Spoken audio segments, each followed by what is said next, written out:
Hey everyone, welcome back to the channel. My name is Michael. I'm the GM of Mastering.com, and today I am talking with Nicky Diamonds. He's one of my favorite artists from out here in Nashville, Tennessee. He's a true superstar that you probably haven't heard of yet. Today he's going to talk to us a little bit about what it was like to be in a band that got signed, ultimately ended up getting dropped, and what it's like to persist now with his solo career. I'm telling you, you don't want to miss this. He's an incredible artist and even a greater human being. So without further ado, here's Nicky Diamonds.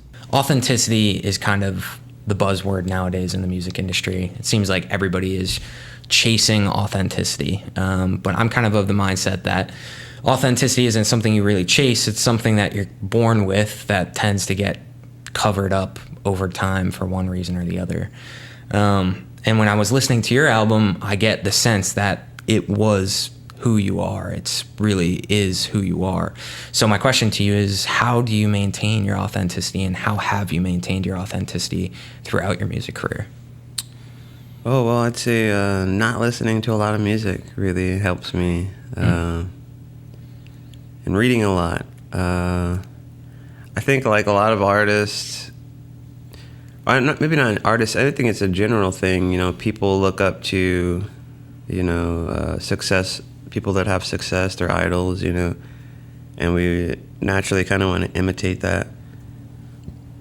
I always grew up looking up to my parents, you know, and my grandparents, and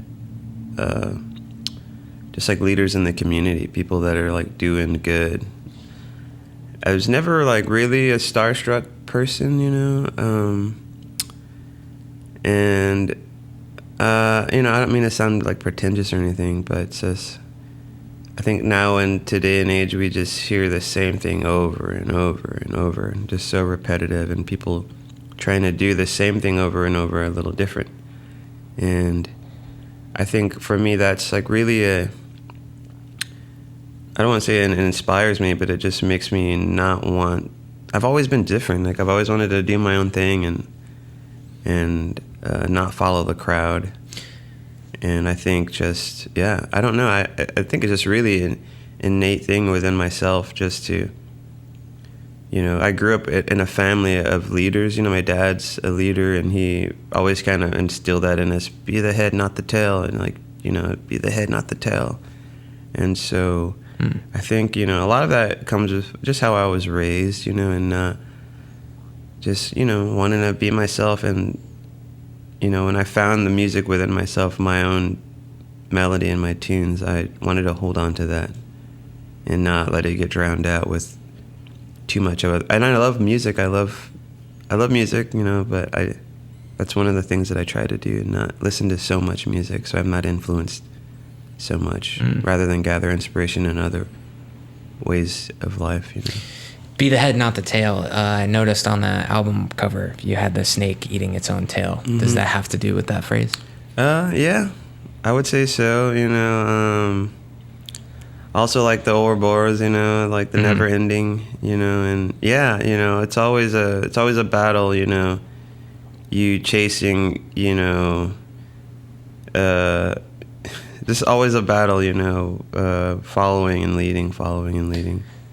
And I think, yeah, eating the tail, chasing the tail with your head, you know, versus, you know, like my dad would always say pop. I'm like, pop, say pop. Say, okay, pop. Okay, now your head's out of your ass. Now you can move about life again. So sounds like a wise guy. Yeah, very wise guy, man. So yeah, that definitely had some meaning to that, you know. So I guess the hard part is like, okay, you've maintained your authenticity, and then the next question, if you want to be an artist professionally, is how do you get anyone to care about it, right? And I think this is kind of where the music industry is at now, is like the artists that have maintained their authenticity, it doesn't necessarily translate to social media or the marketing channels that we're expected to use nowadays. So I guess for you, like, it's great. You've maintained your authenticity. You've got this album that sounds exactly like you.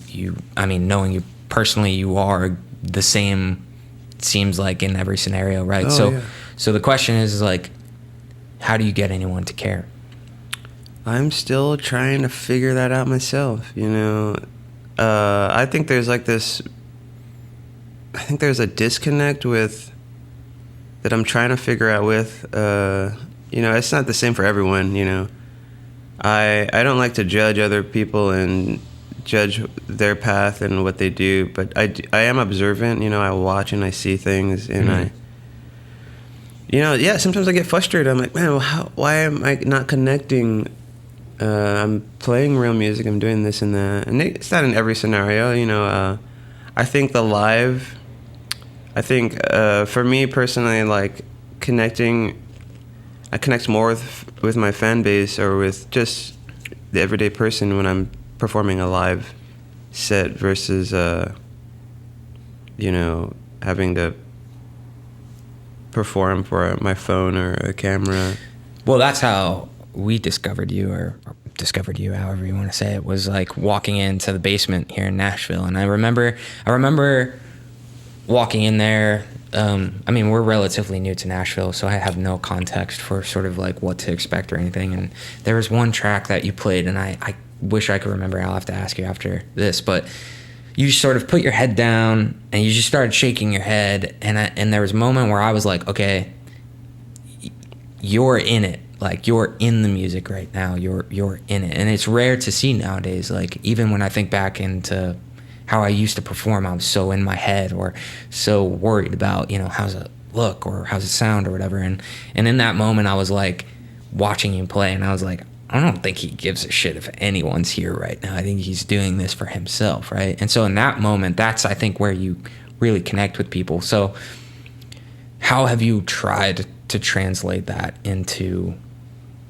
the recorded or the social media environment? And is that kind of the struggle? Yeah, I think there is a bit of a struggle there. I've sort of realized that I'm more of like, I like the live experience more. I like, even my record, it's mostly live. We cut it all live in a room, and I wanted to get that feeling, like, 'cause, it's really hard to capture that raw emotion and feeling within the music when everything's multi-tracked. And so I wouldn't say it's a dying art, but it's not as, it's hard to find an engineer that could do that, and make it sound like, an old classic record that you might love that was recorded live in a room. And I think it's part of just that, trying to, I really don't know, sometimes I'm like, the algorithm's out to get me, like I'm doing everything I can, a lot of folks find me, a lot of folks find me online and they love the tunes. And I have some really diehard fans, that are just like, how come you're not famous? How come you're not this? I'm like, I don't know. I don't care to be, I don't really care to be famous. I like to get my music heard, so I think for me, it's part of it's a struggle just to say, I don't need to care so much about what is happening on my social media or this or that. Music is medicine, and I'm here to bless somebody, to heal them in a way they might have needed to by listening to music, because that's what music does to me. So it's an ongoing struggle of, I don't feel like I'm being seen, but there's 3 or 4 people that I get messages every day from people that are like, your music's really touched me. Just like the most insane stories that I've heard from folks from a 30-second clip of an online video. So I can't say that what I'm doing isn't working, because it is working. And every being counts. It's not this whole thing where it has to be the masses. And I know, and it's business, so it's like, well, we need to make these numbers work. But I don't control the algorithm. I don't control none of that. I don't know how to. I'm not gonna pay these people to push my music, And that's why I like hitting the road and just like, just playing the long game, And if something happens, it happens, But I want to stay as true to I can to myself and not forget that. So, take me back then to the beginning. Where does Nicky Diamonds come from? Because it wasn't always just Nicky Diamonds, right? No. So,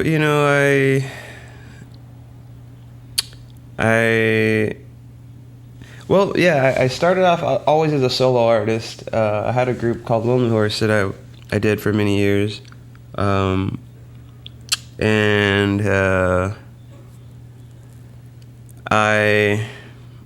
Lonely Horse was a solo project, you know, and I had a bunch of people in the band, and it, you know, folks left and came, and ended up being just a two-piece band with me and my drummer. I'm a songwriter and he's a drummer, so it took a while to figure out how to make that work out, you know, so we could play a two-piece band and not people think we're trying to be the White Stripes or the Black Keys or something. Right. And so that sort of panned out, you know. We had some good success in there. We did some Battle of the Bands, some nationwide ones that we'd end up winning, and kind of led us to, you know, being courted for a major record deal with between Sony and Atlantic Music. Can you talk a little bit about that process? What was that like? I mean, so we did this Battle of Bands called Afropunk, which is like based out of Brooklyn, New York. Okay. And our manager at the time was like totally against it because we're from Texas. He's like, I don't think that's a good move for you guys. I mean, we're from here. You don't have any fans down there. But it started off as like an online vote to get you into the actual festival. We had a lot of fans within our city, so they came through. They voted us in, so we actually got to fly out to New York and do the showcase or the battle. So we won the first round. We flew back home. You know, they had another online voting situation thing. So we voted in again. So we flew back out to do the final, which was like against 5 bands, mostly from the East Coast and New York City. And, you know, it was really funny because it was really cool to see, you know, it was like, it's kind of funny. It's like, you know, they had already preordained somebody to win that festival, but the fans were like, nah, we're not having it. Like, these are the winners. Yeah. And it was sort of like a situation like that where you had your industry people and they might have been paid to like to say these guys had won the thing, but you know, we ended up winning the thing. You know, the crowd, like, it was a packed house in this warehouse place. I don't remember where we played, but the people like bum rushed the stage. You know, we were like a 2-piece like doom blues rock and roll type of situation. And all the other artists, you know, R&B, hip-hop, and jazz and stuff, which is really funny to see, like, the people bum rush the stage and, like, everybody's dancing, going crazy. And so that was me seeing, oh, this is organic, like, this is really cool. But anyway, long story short, one of the photographers there was a friend of a friend who knew a guy at the label who was like, you got to see this band, they're really good. Next thing you know, we're being taken out to dinner, and we're up at Atlantic Records meeting everybody, and, you know, they're taking us all, you know, they're trying to court us.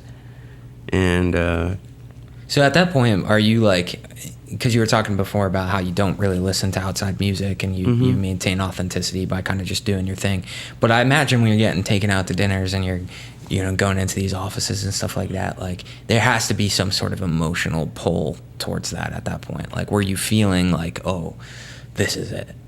Yeah, for sure. I remember looking at my drummer, and we had been working so hard to just kind of get anywhere. You know, we're from a small town, San Antonio. It was a dead city at the time. Nothing was going on there. And we were trying to bring back some sort of vibrancy to the city. So yeah, I remember looking at him like, we made it, dude. We finally did it. You know, I used to stay up 3 months straight. I would stay up every night, all night, and I would send emails to A&Rs and publicists, like everyone. I would like find out who's going to be where, and I'd make sure, like, I was a stalker, man. I was like figuring people's schedules and sending emails and sending my music out. And I really wanted to be on Atlantic Records, and I remember sending out,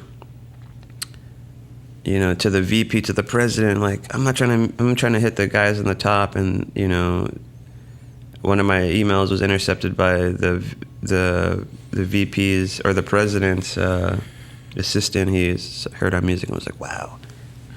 And, you know, that was where everything kind of took a dark turn, you know. But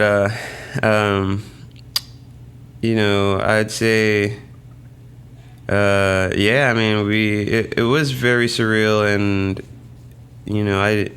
I was like, this is cool, So you ended up getting signed? So we ended up signing a management deal the week of, it was during South by Southwest. They had put us on a ton of showcases, and we were going to fly out to New York right after to sign the deal. And little beknownst to us, behind the scenes is all this other stuff going on with our management team and our old management team butting heads. So we got a call, like, it was like the first day of our showcase, and we get a call from I don't want to say any names, but from one of the management from Sony, and it's pretty much like, hey, we're being sued by your manager right now, your old manager, so we're going to have to drop the deal. And that was it. And then a click. It was just like a quick sentence. No, sorry, no, nothing. No one is just like. I felt very impersonal at that point. And I was really crushed, Yeah. So we got the call. I'm literally about to walk up on stage, and it was like it was the toughest week I think I had in my musical career, because all the hard work. I mean, and then we had lost all of our music was owned by someone else. Oh. And well, sorry, just real quick. So you don't sign the deal, the management deal, but so how does your music end up getting owned? So the A&R from Atlantic Records came out to court us into to signing this deal. And this was like the VP's assistant guy. So he kind of came in with this whole story that he was like he had his own management, but he was like a subsidiary of Atlantic Records, and with his own record label that he created, and he led us to believe that that he was a subsidiary of Atlantic, and that the label wanted us to sign with him first so that we could build trust, and they know that we could. I mean, it was like this whole elaborate story. And I think he saw a dollar sign, so he was like, I'm going to get these guys on a contract, which he made some money off of us, for sure. Through like this management deal that we were signing with. It was going to be with like I believe it was with William Morris, who our agency was going to. It was like this whole elaborate thing, Mm-hmm. We're just two rock and roll kids. We don't know anything. We're just like, yeah, man, that sounds good, Mm-hmm. So we signed this 360 deal with him, which is a personal contract with him. And no one even knew about this contract until he was getting snuffed out. He was getting pushed out so we could work with like real management, Yeah. He was an assistant. We didn't know any of this stuff. Yeah. Until afterwards. Found out he was just an assistant. He just like took care of the guy's kids and like, organized his record collection. So it was like a scheme. Oh, it was a scheme, yeah. It was his scheme. Within the music industry, which... Yeah. And the Atlantic didn't have anything to do with it. Sony didn't have anything to do with it. It was him trying to play everybody else to make extra money. Yeah. Yeah, we got played. We just, we were young. We didn't know any better. Yeah, of course. Before we flew out to, which is funny, is before we were flying out to Atlantic Records to do these meetings, and we thought, oh, we're probably going to sign a deal there, because I was ready to sign a deal. I have a son, and I have a failed marriage, mostly because of the music. Not all because of the music, but it was part of me. Like, I got to prove to that this marriage didn't end in vain. I can show my wife, like, dreamers are, we need to be here on Earth. There's a place for us here. I wanted to show my son this, so I thought, what better way to do that than to sign a major record deal? We're playing music that no one's heard before. We're doing our own thing. We really believed in ourselves. And so before we fly out to do these meetings, he's like, you got to sign this contract first before we fly out, because it's going to secure us and this. And we're just, we had no lawyer, 23, 24 years old. My drummer was 19, 20. We had stars we were just excited. So, yeah, we'll sign this one page. It was like, a page and a half. It didn't look that crazy. Yeah. And and I have a copy of it, and it's funny because now I look at it, half of the ink was faded, so I can't even see what some of the parts say, but I'm just like, I go ahead and I sign this thing. And that was our downfall, just trusting. So I think, granted, I maintained a lot of great relationships with some folks that I met along the way, and we're still friends to this day. But yeah, so after that happened, I think at this point, the whole process lasted until I was about 27 years old, when we were Is able that to... that's when you got the call at South by Southwest? No, I was about still 24 years old, 25 maybe. Okay, so you get that call. We get the call. You get the deal yanked. We get the deal yanked, so we're just sitting there like, what the fuck? What do we do? Like, holy shit. So we... Man, it was crazy. We tried to salvage what we could. So we were in a bad relationship with this manager, right? And so we're pissed off. We're calling him like, what the fuck? What did you do, man? Like, they just called us and pulled the plug on everything. Like, what's going on? We heard that you're gonna sue these guys. Like, what? And so we get this crazy, you guys ruined our relationship. They ruined the relationship that you and I had before. They're trying to push me out of the deal, and it's not gonna happen, man. This isn't a good deal for you. It's not gonna. Just trust me. Like, we have other opportunities down the line. Just trust me. So our trust. I'm a very, like, if you screw me over type of person. If you mess with my family, you mess with my livelihood. Like, I can't really lie straight to my face. So I'm calling, the other two guys that were manager, great dudes. One was, and he still is managing Dolly Parton. The other guy is, found the Red Hot Chili Peppers. He's still creating great movies out in LA. Really, really great. Two great guys. They were like my big brothers, and I can still call them to this day, and they'll answer the phone. And so I'm calling them, like, guys, like, what's going on? Like, so then they telling us, like, listen, Nicky, like, this is what really happened. Like, your guy lied to you. You signed a bung deal. He's trying to, force us out. He's trying to have us pay him off, and we can't find any receipts from this guy that he even put X amount of dollars into the band, which was like, he said, he had spent, over $80,000 on us. And we're like, we never see none of that money, all the plane rides back and forth and the studio time. And I was like, I don't think that adds up to $80,000. That was about a month of, we had 4 flights, we had to put ourselves up in New York, and so it was like this whole thing. And I learned then that there's like the horrendous, I just learned that there are some very, like, wicked people. They have ulterior motives. They don't really care about you. It's mainly just about the money. And we were just there just trying to create music. Like, we wanted people to feel the music. So we get the call, the deal is dropped. We fight to get our music back because, this guy owns our music now. He owns the record that we put out. Did a lot of sneaky things behind our back. Like, we had the money for our record. We saved up all this money. We went to record out this prestigious studio, Sonic Ranch Records out in West Texas. Very expensive. It was like $1,000 a day. We were there for a week. We saved up all the money on ourselves. 2 guys. We saved up money. And this is like, 2013, 14. Or, $1,000 is still quite a bit of money. Still $1,000, yeah.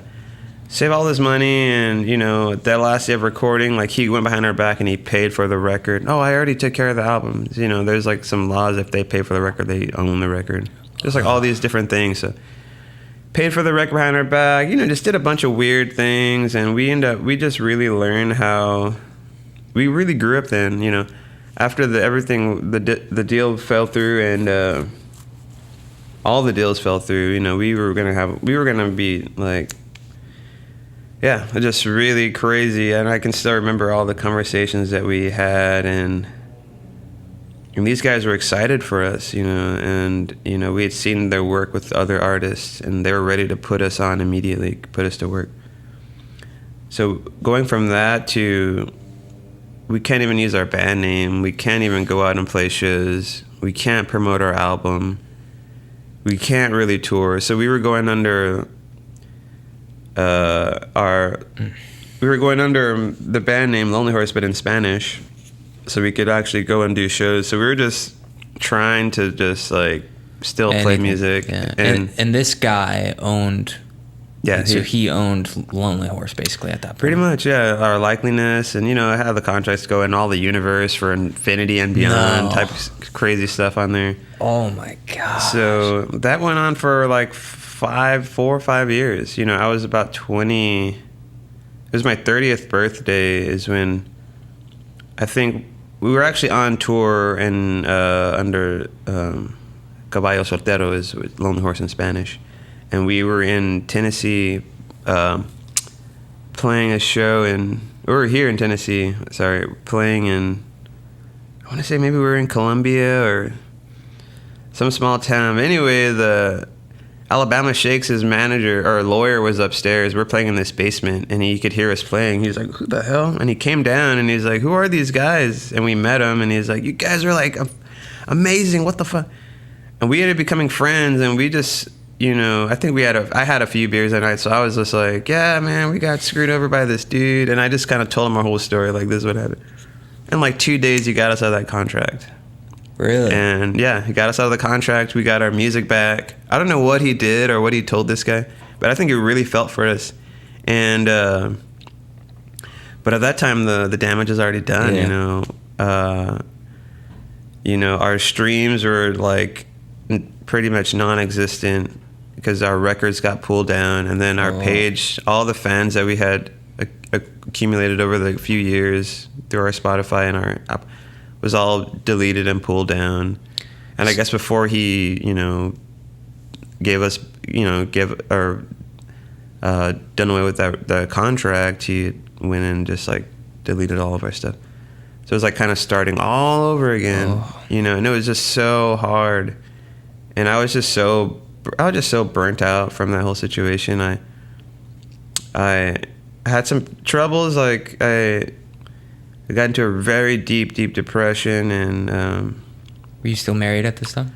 No, I had been divorced. I had been divorced when I started the project, but I was really in a tough shape, and I had to get out of San Antonio. So I moved up to El Paso. I sold all my instruments, sold all my guitars, my amps, everything. I was like, I'm fucking done with music. Like, I'm so done. I'm just gonna go and just get back into carpentry and just make money. And so I left at my 30th birthday. I moved up to El Paso after my 30th. I mean, I did it really kind of dirty. I just didn't say goodbye. Nobody had left. Broke up with my girlfriend, who I'd been dating for a while. And I was gone, man. And then I think COVID hit. So I was like, I had already took a year off. Then COVID hit, so I had 4 years off of music. Didn't play music for about 4 or 5 years.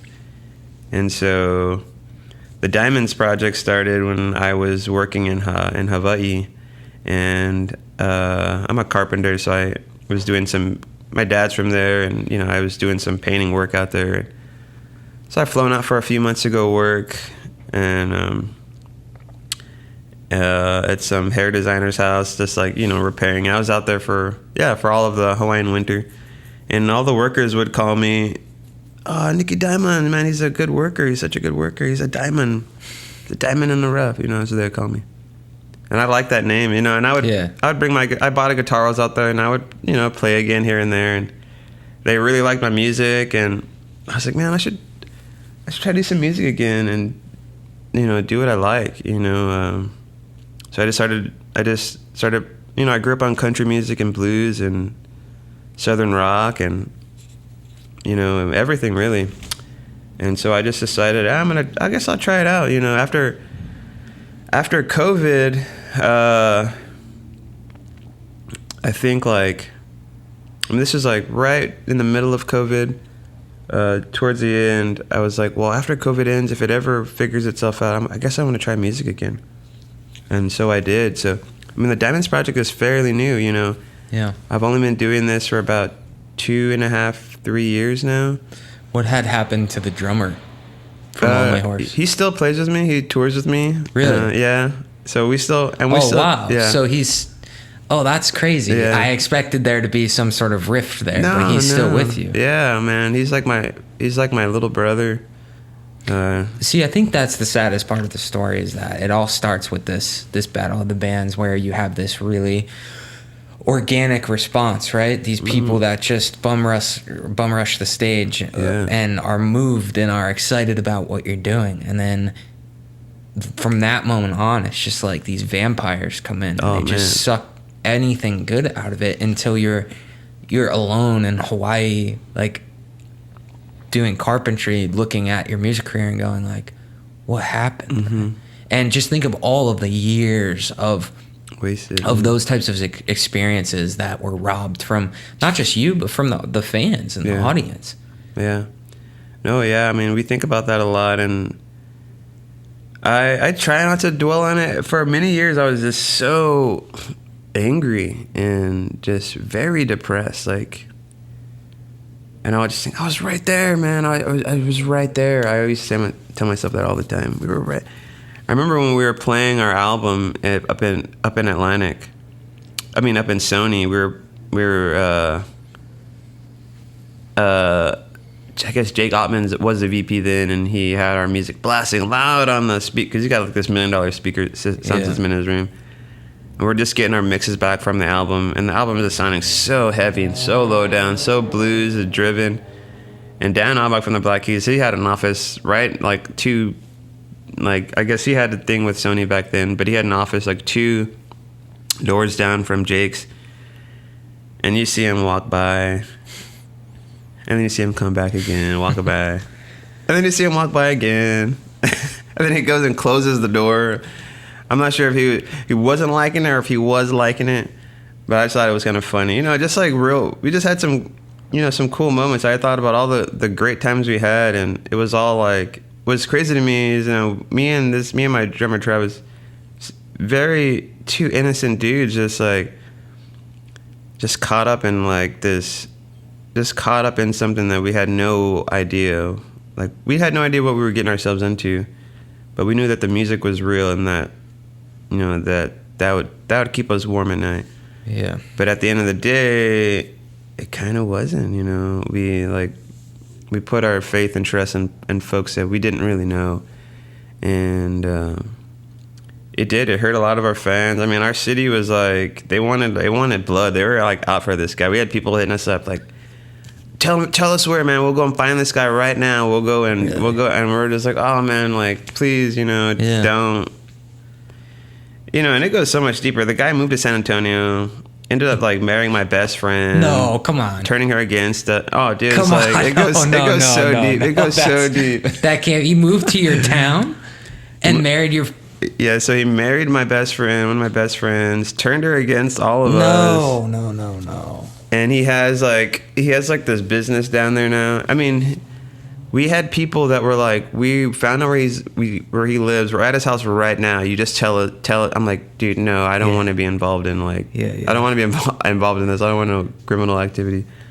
But that's how, I mean, San Antonio has so much love for Lonely Horse. They paint a huge mural of me. It's like a 20-foot by like 30-foot giant mural, like on our strip downtown San Antonio. And that's how much they love Lonely Horse. Like it was like, you know, it was like when the Spurs were winning the championship, like Lonely Horse was right there, like pumping out. Even the Spurs would go to our shows. Like we'd had.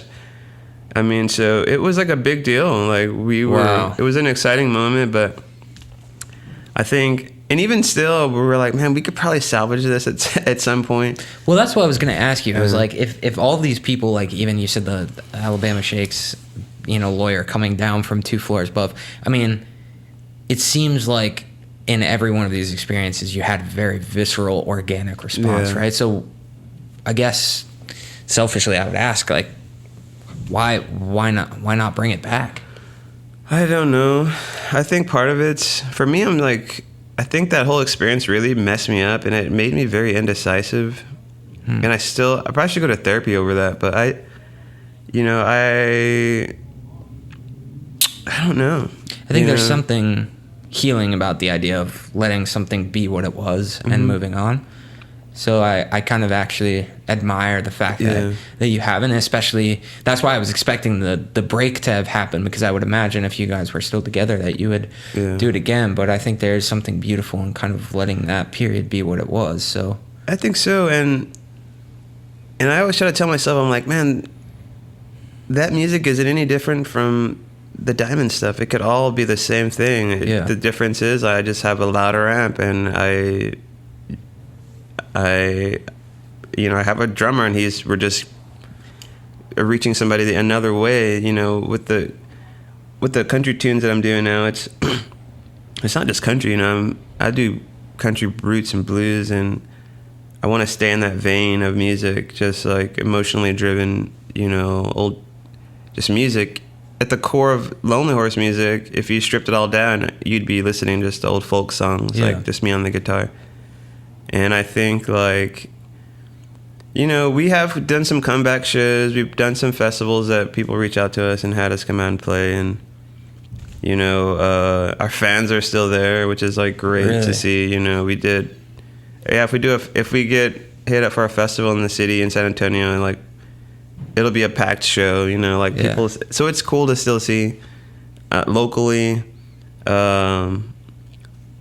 I don't know. I think I'd like to see where the Diamonds project could go essentially, and if that takes off, then I'd like to bring back Lonely Horse. But I'm so I deep. Get, like, chills thinking about that. I would like that. Right. Yeah. I'm so deep in it right now with the Diamond stuff. I want to kind of see something through. My dad always told me, don't start something unless you can finish it. And I'd like to see where the Diamonds stuff takes me. So far it's been good. I've got to play with, like, on stage with, like, Willie Nelson and Alicia Keys and, like, Tyler Childers, like a ton of bands, I've got to play with, and I'm like, this is cool. Like, this could work out too. Yeah. I think there's something. I was talking with one of our students about this over the weekend, where I was saying, like, what you get is what you use, right? And it's like, if you ever forget that, then you can burn a lot of years, where it's like, if you don't get exactly what you want and you refuse to use what you do have, then you can just spend a lot of years kind of sitting there just kind of shaking your fist and saying, if I only had this one thing. But it's kind of like how Mad Records came about, was like, I had this dream for a decade that I was going to be this artist, and it was, I saw it in my head and it was very clear, and I quit my job for that.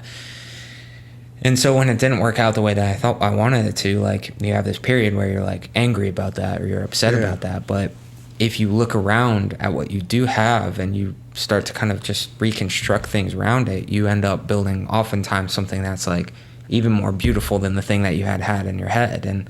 And so, like, I'm super excited about the Diamonds project. I mean, I'm a huge fan. That was the only way that I knew you. I never knew you through Lonely Horse. So, like, so explain to me the Willie Nelson connection, because I find that really interesting. You said prior that you had just recorded a new record at his place, or I recorded a record out there at his personal studio out the Cut and Putt.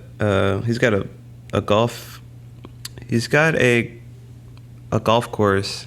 What do you call those things? A golf course, right? Yeah. Yeah. He's got a golf course out in Pedernales, Texas, in Spicewood. And it's like his own personal records. He's recorded all of his hits since, like, the 80s. So it's right out there. And it's not really an active studio anymore. It's more of just where Willie will go down and record, whenever he's feeling. He records all the time. He's probably recording right now in there. He's always writing songs, recording. And so I met Willie in the camp through... So I put out some music on... this is kind of a long story. I mean, there's two kind of ways that I met him, or his people. I was through Instagram, like a song that I did called... what's the name of this song? Jeez. Oh my goodness. I wrote I have so many songs I've been writing. Must be near and dear to the heart. Right. Tírame un paro is a song that I did. And it kind of had a little virality on Instagram, and I want to say one of his nieces or one of Bonnie's kids saw the music on there and somehow reached out to someone else. You know, you never know who all these people are. They're just, I heard from so-and-so. I can't remember names, but I was invited to go out and play at Luck Reunion, which is like it's like during South by Southwest, it's a huge party he throws on his ranch on Luck Reunion. It's like, the lineups are always stacked, like amazing artists. So I got invited to go out and play, like, and that was like insane. So I do the thing. At the end of the packed crowd, we do the show. I end up meeting more people that are involved with Willie, because, you know, this is like 2 years ago at this point. So COVID is still kind of lingering, and Willie's old, so like no one wants you to get near him, because, you know. And I guess it was, I guess Ray Benson might have seen me playing too, and he invited us to come and hang out like on the side stage with Willie before he went on, so we got a spot to watch Willie. Then they invited us to come up on stage and sing like some songs with him. Whoa. At the end. And they knew I grew up in church. I'd tell them, I grew up in church. I sing all the old hymns. And at the end of his sets, you know, Willie always does like hymns. He does hymns. He does like Amazing Grace, and like does a few Christian medleys. So I went up and we were just singing harmonies with him. Wow. And so I met Tammy Nielsen, which is pretty much like his goddaughter. Him and Annie, they love her, and Annie did a song that won a Grammy, I believe, with Willie Nelson, called Kingmaker. And so Tammy and her brother Jay, Tammy Nielsen and her brother Jay, we just became like really close. And I think we were just at a after party, and someone had a guitar, and they were like, "Can you play us a song?" And I played them this blues number that I had written, and they were like, "Oh my God, I love that song." Fast forward like a year later, I'm in the studio with Tammy, recording a tribute album she's doing for Willie, called Nielsen Sings Nelson. And so we're doing a bunch of Willie songs, like in his studio, and I'm like, holy shit, I'm in Willie's.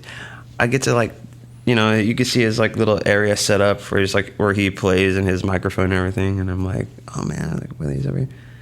So, you know, we were recorded in there. We'd use all of Willie's gear, which is like so cool, and I'm just like geeking out the whole time. And I become real good friends with Steve Chatty, which is his engineer, and so I don't know. I guess I threw it out to Tammy. I was like, "Do you think you could talk to Annie? Like, that's Willie's wife. You can talk to Annie and see if she can get me in the studio." I'd love to like try to record. So that took for a while, I guess. So then Annie, like, I guess she was really digging my music, and she reached back out to Tammy. I was like, "Oh, of course. Like, you can let him know he can come in and record." And Willie's gonna be in Hawaii for those 2 days, so you have like 3 days to get in there and record, because he's going to want to get back in the studio after he gets back from Hawaii. So I hit up Steve, and I'm like, "Steve, would you be down to drive down from Dallas to come and record this record with me?" And he was trying to get me to record in his studio up there. He's like, "Oh, he's recording my studios up here." And I'm like, "Man, it's Willie Nelson. It's Willie Nelson's studio, man. I want to sing on his microphone." Yeah. So he was like, "All right, man." So that's pretty much how it happened, you know, just begging, because Annie, his wife, like runs everything. Yeah. And like begging Annie to let me get in there and record the record. So we went in there, did about 9 or 10 songs. So it's gonna be a blues album. It's almost near completion, and I hope to have it out in spring of next year. And yeah, man. I mean, that's pretty much. That's exciting. That's pretty much how that happened. The most interesting thing about this conversation is like if you if you just look at the outputs of your career, right, so far, and you look at all these experiences that the fans have had and all this groundswell sort of support that you've had in the mural in San Antonio and all of these amazing people coming in and out of your ecosystem and just the support and the people DMing you telling them that you've changed their lives and all of those things, like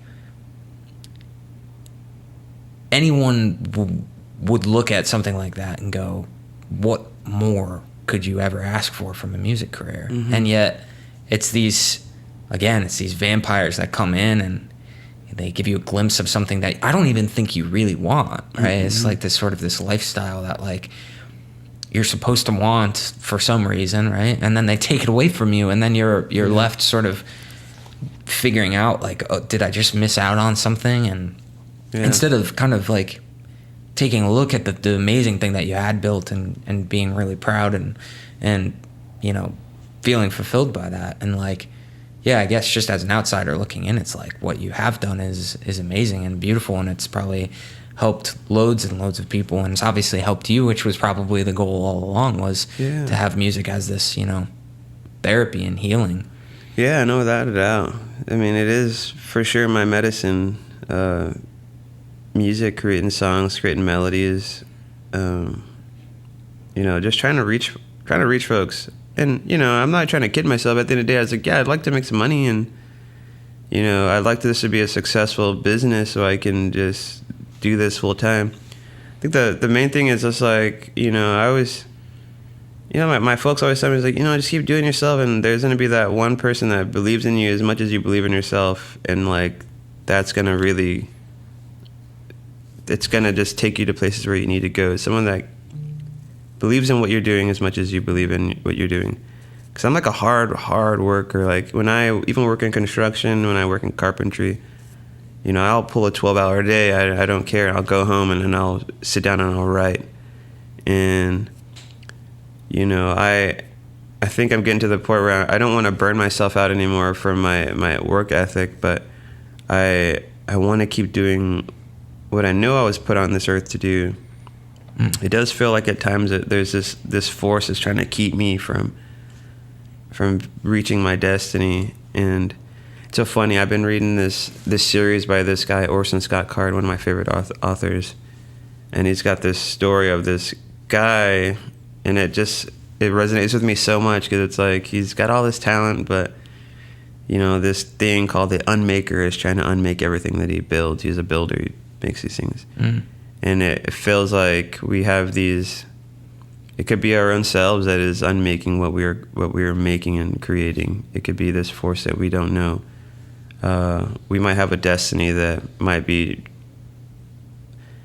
you know, in complete conflict with the way the universe might work, or some weird, you know, type of thing that's going on. But I think it's a journey, man, and it's like, just keep doing it, just being myself, and, you know, I gotta tell myself at times, like, you don't gotta try so hard, just keep being yourself, and like organically things will happen. Like I never would have thought I'd be on, like, I would have never in my wildest dream imagined I'd get to be on the same stage as Willie and singing side to side with him, or even Alicia Keys. Like that was so weird.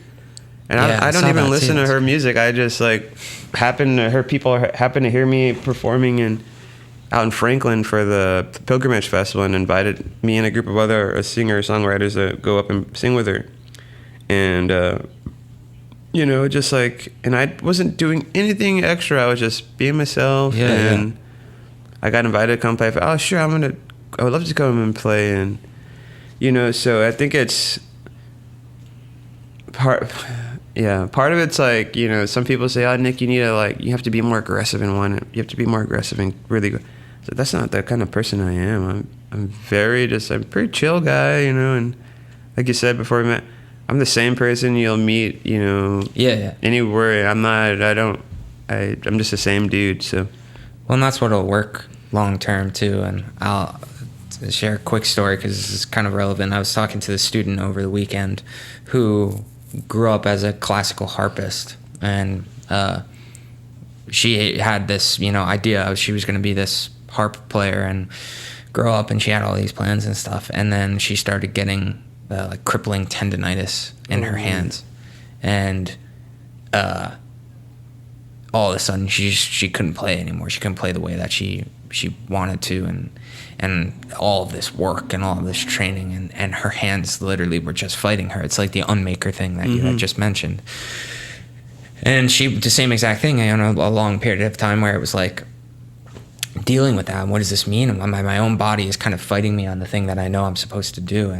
And we kind of were talking about this, and kind of this idea of like, if your body is sort of telling you that, or whatever is telling you that, then maybe you might want to listen to it, right? And so she changed and pivoted and has now become this sort of songwriter, and she's focusing now more on writing songs and not playing harp, and now she's getting ready to release her first song, and you just see her eyes light up, like she's so excited. And all it took was us to kind of talk to her and say like, that's okay, like all, that was part of your journey, and it's gotten you here, and now you're on this next part of your journey.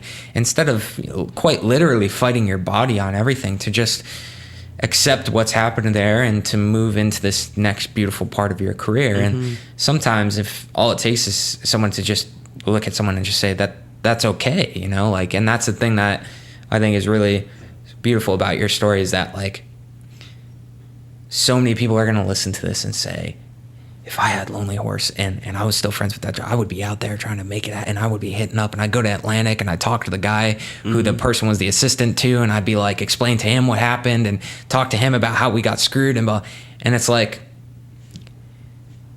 let it come, let it happen, and I think that's beautiful, and I think you're going to attract exactly who you need to attract into your environment, and I personally can't wait to see where it goes for you, and yeah, same here. I wish you nothing but the best, and yeah, man, that's a wild story, and I think it's going to be an inspiration to a lot of younger artists too. I hope so. Yeah, don't sign no contracts. Don't sign a 360 deal with some shady assistant. Yeah, get somebody to look at your contract before you ever sign it. Yeah, that's just like that. If anything, I had to tell any up and coming artist, be wary of like you said, vampires and snakes, because they're out there, man. They'll bite you. They'll get you. So let the people know where is the best place to find you. What do you have coming up? Anything? Best place to find me is I'm in Joelton, Tennessee. I'll be down at the hardware store over there. If you want to find me in person, that's where I'll be. But you can find me on Instagram, the Nicky Diamonds music, the Nicky Diamonds. I got Spotify and Apple Music and YouTube. Just search Nicky Diamonds or the Nicky Diamonds, and you'll see my mug show up, or the back of my head. Actually, it was a photo one of y'all shot. I really like that photo. I told Dustin this weekend. Dustin's our operations manager. He's the one who did the photography for the show. And I said, Dustin, Nicky's using your photos. And he's like, oh, yeah, that sucks. It's a great photo, yeah. So I'm out there on the socials, and got the new record coming out sometime in March of 25, and extremely excited about it. It's going to be a good old-timey country blues record. We've got a couple murder ballads in there. It's going to be a good story. Stories, a lot of stories in there about myself and other stories. But yeah, I'm excited about it. And come see him live at a show, because that was the first. I'm so glad that was my first kind of interaction with you, was getting you watching you play, because it really seems like where you're supposed to be, and seeing you play is like, so if you get the chance, like, definitely go see him live. The recorded stuff is amazing, the socials are amazing, but live is like, live's where it's at. Yeah, everything's better live, man. Yeah, like everything. Well, congrats on everything so far. Thanks for sharing your story with us. Of course. Obviously, we wish you nothing but the best. And thanks for the Dunkin's coffee. Hey, I'm feeling pretty jittery right now, which is a good sign. I'm ready to start my day. Dunkin' brings me back. It's not as popular here in the South, but I'm from Pennsylvania, so Dunkin' was like, when you were hungover on a Saturday morning, it was like Dunkin' Donuts was what you want. So shout out Dunkin'. Shout out Dunkin'. All right, Nicky Diamonds, thanks for coming on. Appreciate it. Of course, Thanks, man. everybody, and we'll see you on the next one.